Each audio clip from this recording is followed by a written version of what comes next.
I'm Father Stephen Riley here in Salamanca in Spain with the beautiful backdrop of the Roman bridge and the cathedrals. And in this country of Spain, and just an hour's drive from the city of Avila, I'd like to take this opportunity to speak to you about the Spanish mystics, especially St. Teresa of Avila and St. John of the Cross. They are both great reformers of the Carmelite order and of the Church in the 16th century, Teresa having been born in 1515 and John in 1542.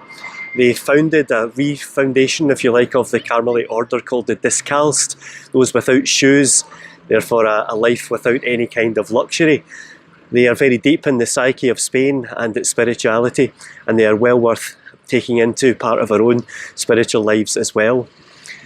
Teresa was a very intelligent and beautiful young woman. In fact, even at the age of 8, she was so passionate that, having read about martyrdom as a way to eternal life, decided that she wanted to run away to the moors and be martyred along with her brother. Unfortunately, she was stopped as she exited the city of Avila by her uncle.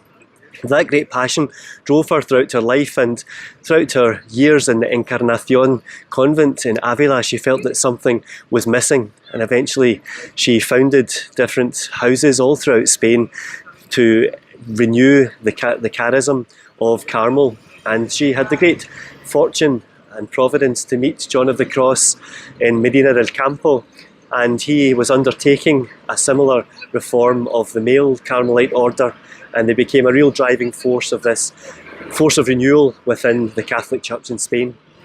What is their spirituality all about? Firstly, we might look at the characters of both of them, both very patient but also very determined. And for Teresa herself, she comes across as very human. She writes a lot, books and many letters, thousands of letters in fact, in which we get a real sense of her humanity and also her sense of humour.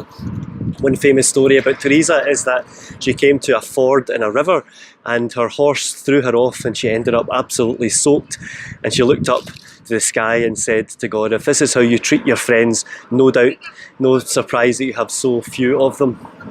But that humanity and that warmth brought her many friends, and she was able to get across something of the spirituality that she wished to live and to offer to the wider church. And one of the greatest of the parts of her spirituality we might reflect upon is the inner life. John of the Cross and Teresa are those who remind us that we must live an inner life, that if we're serious about our Christian life, we have to pray.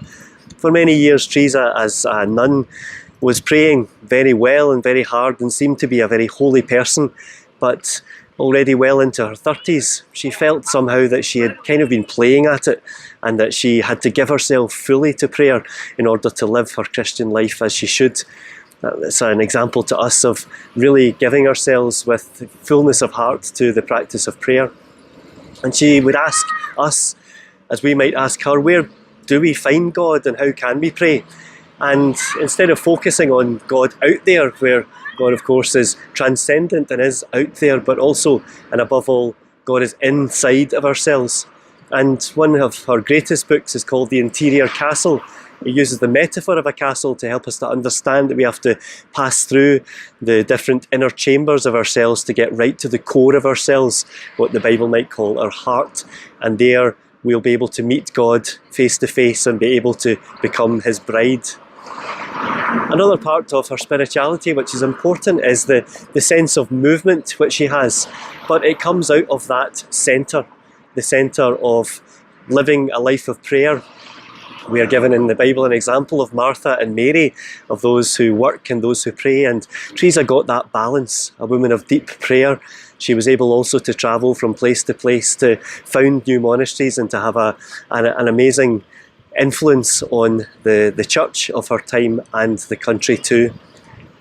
We can learn so much from Teresa of Avila and from John of the Cross, the necessity for poverty to understand what we need rather than just what we want, the ability to reform ourselves, and above all the desire to pray deeply so that we can have a full and complete centre from which we can live, and that we can live the apostolic lives the Lord is calling us to.